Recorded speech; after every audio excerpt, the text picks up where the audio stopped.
In this lesson, we're going to have a look at the diminished seventh chord.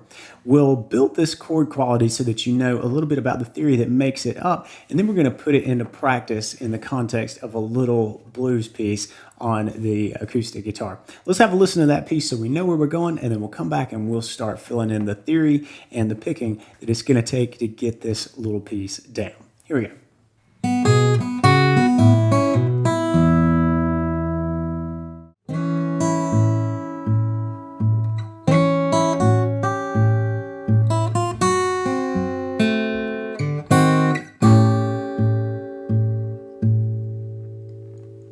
Hey there, John here with the Blues Guitar Institute, and this is your Tuesday Blues lesson number 168. On Tuesday Blues, we take cool acoustic concepts, we break them down to their bare essentials, and then we rebuild them into really cool blues tunes. And that's what we're going to do today. You're going to end up playing this little bluesy piece that calls upon the diminished seventh chord. Before we start talking about that diminished seventh chord, if you're new here, hit the subscribe button and show your support for this channel. Keep these free lessons pumping out to you every single week on Tuesday.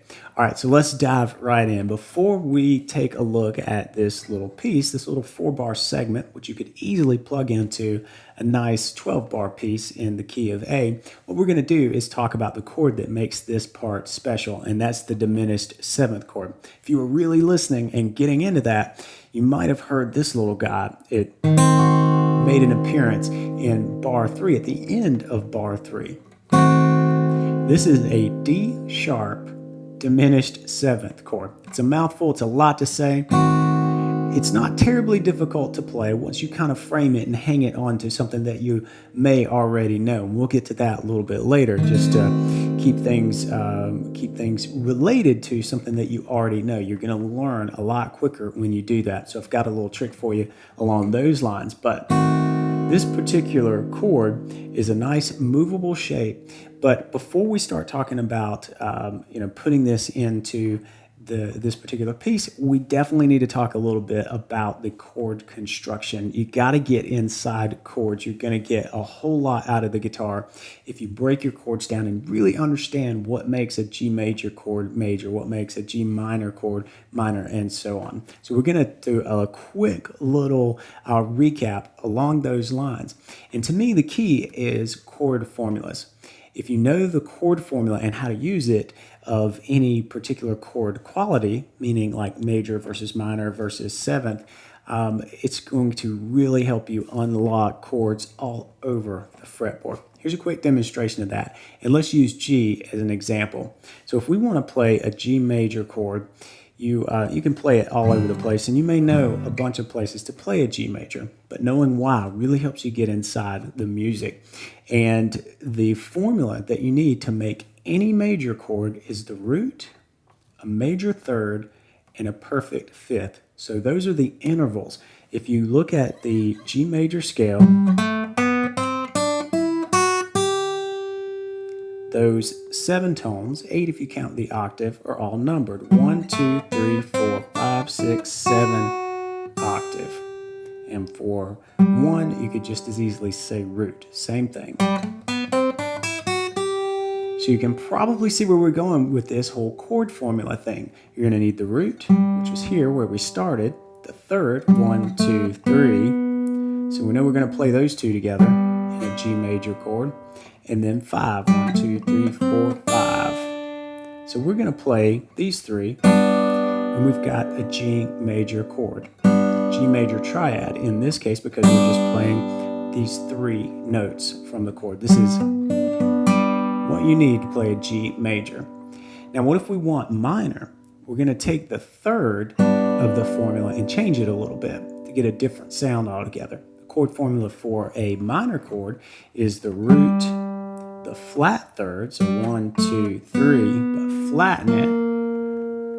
You can already tell it's got a little minor sound happening. And then we need the fifth as well, so that's same, in this case, the D note on the 3rd fret of the 2nd string. So here we had our major. We're flattening this to do our root, flat third, fifth, and that gets us a G minor.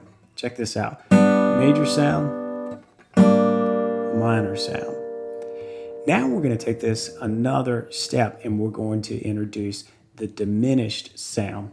So the chord formula for a diminished starts out the same. We've got the root, the flat third, but then we do something with the fifth that gives it the real diminished quality. It simply means flattening the fifth. So we've got the root, a flat third, and now a flat fifth. Definitely a very different sound, especially considering where we started from with this happy G major chord. G minor, getting there. Now we're going to flatten that 5, and we've got a diminished chord.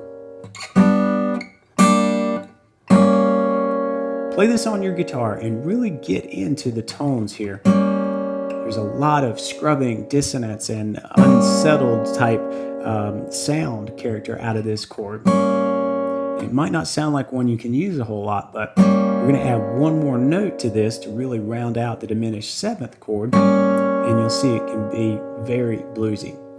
So you may have guessed already the note that's missing here is the 7th. We haven't talked about that yet.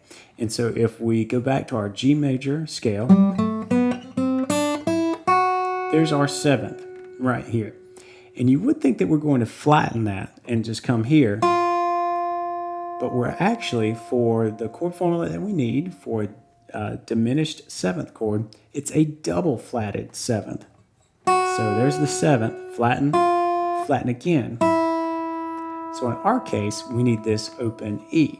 So we've got this note, the root, the flat third, the flat 5th, and then the double flatted 7th here. So this is what happens in a G. You can finger this in a few different ways, right? But this is the G diminished 7th chord. Definitely has some interesting tones going on there. So I encourage you, play this, get your guitar and play this chord and really get inside of it.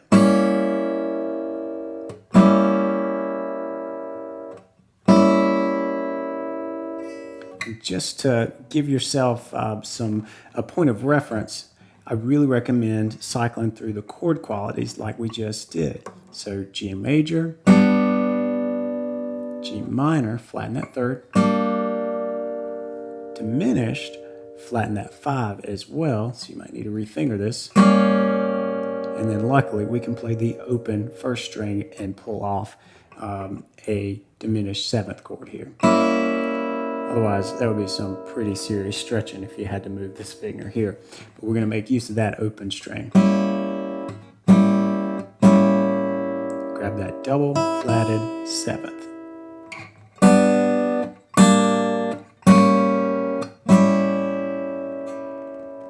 So now let's talk about how you can use this diminished 7th chord in the context of the blues. As you heard in the very beginning of the video, I've got a little thing going in A here.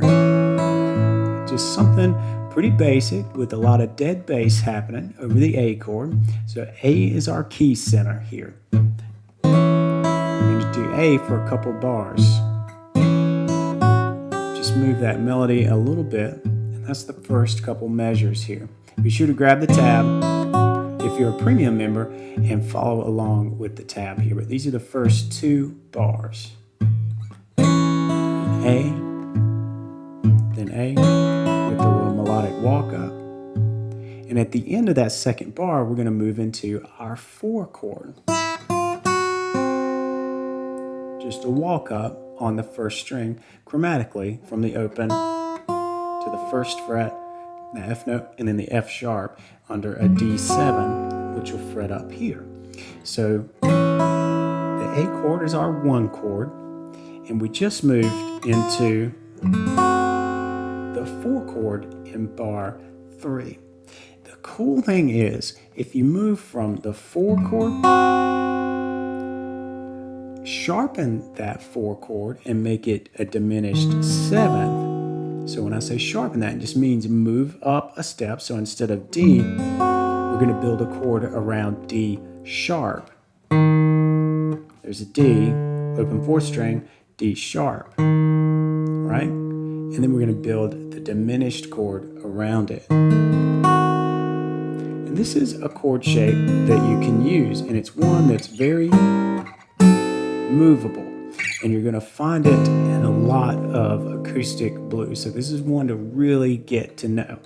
The same concept applies in that we've got our root, flat third, flat fifth, and double flatted seventh, but we're going to re-finger this thing into this chord shape.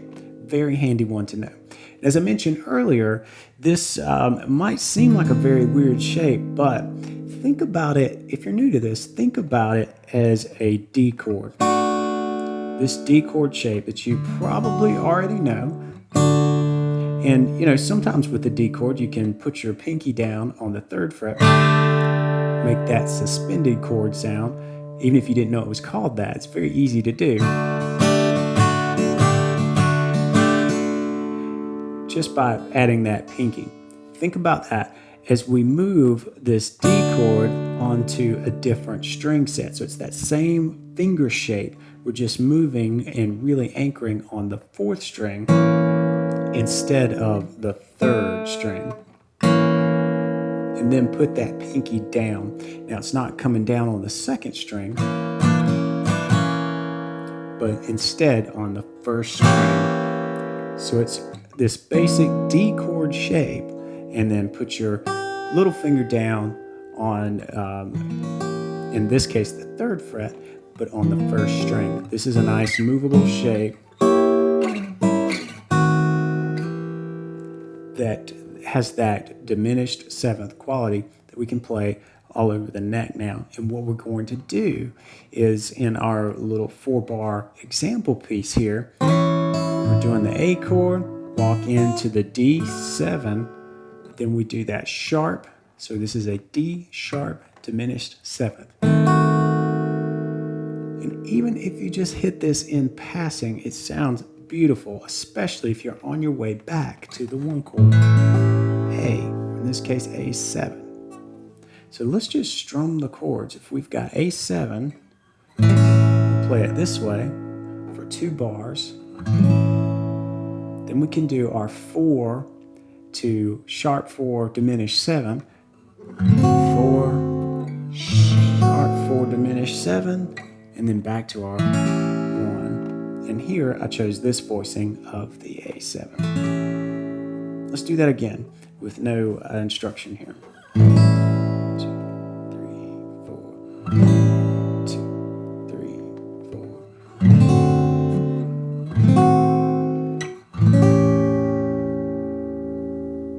Hear how that chord really pulls us right into our 1 chord again. So it's a cool way to just add a little life. If you think about the first 4 bars of a 12-bar blues progression, a lot of times you're just hanging on the 1 chord. In this case, you would just hang on A. This is a way to add some movement and a little bit of melodic movement, really, into these 4 bars, which could be a little bit repetitive if you just hang on the A. This is one way to kind of spice things up a little bit. And again, the trick is this 4 chord to the sharp 4 diminished 7. It's a mouthful, I know, but now we know how to play it, right? We've got our D7, we got this D sharp diminished 7. And again, it's kind of like this D chord, just on the 4th strings, starting from the 4th string. And make sure you get that note on top. A little mental hack, maybe, just to think about it, is this you may already know, to here.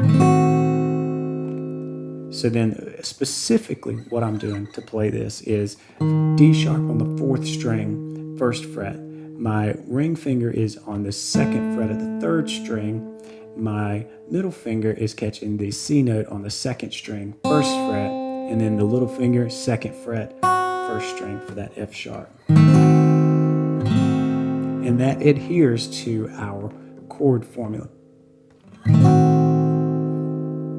All right, so let's slow things down on that picking and make sure that you can use this as we wrap things up. 1, 2, 3, 4. 3, 4.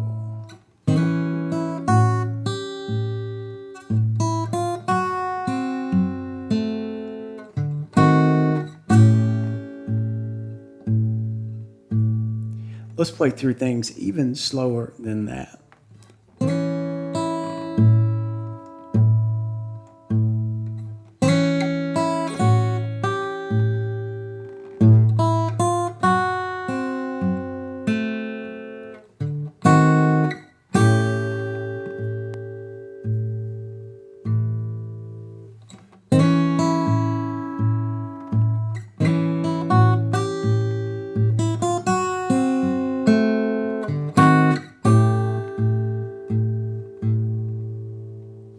All right, I hope you really enjoyed this quick little tour into the diminished seventh chord. It's super bluesy. It's something that you can really put in and use with that very specific device of moving from the 4 chord to the sharp diminished seventh 4 chord and then back to your 1. It really sounds great. You can hear a lot of tones just kind of pulling you through that. This little sequence is made to go together. So something you can do to spice up your blues and take the first 4 bars of a 12-bar blues someplace different.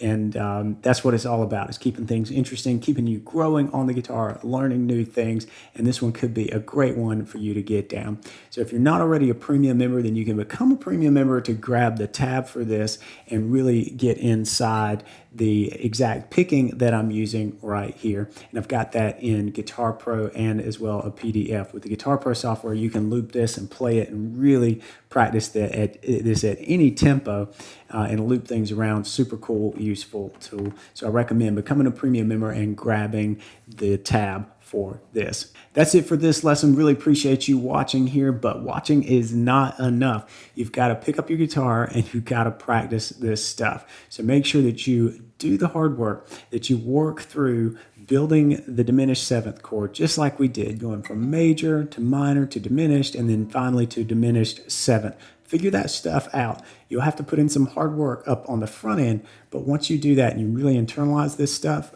the guitar just tends to open up for you and you'll be able to play with a whole lot more confidence and creativity. And that's what it's all about.